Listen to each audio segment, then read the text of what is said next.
هاي جايز، شلونكم؟ شو اخباركم؟ ان شاء الله بخير. طبعا اليوم بسوي لكم شرح كيف تدمجون في تحديث روبلوكس الجديد.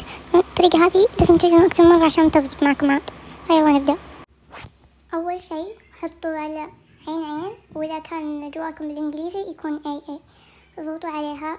بعدين حطوا، انا عشان مسويها حق شو اسمه، حق شكل، مو على شكل كمبيوتر، على شكل سطح موقع مكتب، اتوقع كذا اسمه. المهم زي كذا يكون عندكم، انتوا غيروه وخلوه كذا، طلب موقع نقال زي كذا، كذا يكون صح. لو طلعكم كذا يكون صح. بعدين اضغطوا على علامة روبلوكس، خلاص انتوا داخلينها. حطوا 3 شرطات، بعدين حطوا افاتار، بعدين حطوا هيد اند بودي، بعدين حطوا هير، بعدين اضغطوا على الشعر اللي تبغوا تدمجونه. بختار انا، بحط اي شيء، مو بلازم يعني، بس عشان اوريكم بحط هذه وهذا زي كذا.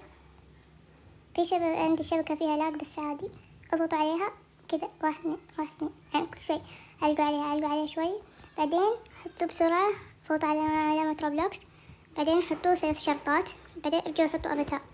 الحين لو تضغطون على الشعر، ثواني، وين الشعر حق ذا، تضغطون عليه على طول زبط واندمج مع بعض زي كذا، يكون حتى يزبط مع الاكسسوارات واي شيء يعني تبغونه يعني.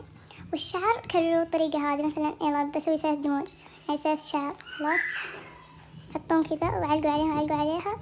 بعدين اكرروا الطريقة، كرروها، حطوا افاتار، بعدين نفس الطريقة بس اضغط على الشعر ويزبط. اذا ما زبط معكم عيدوها، لان اول مرة جيت اسويها ما زبط، لكن يوم ما عدتها على طول زبط. وبس زي كذا. وبس اذا عجبكم الفيديو لا تنسوا تحطون لي لايك وتضيفوني في التيك توك. وبس، مع السلامة.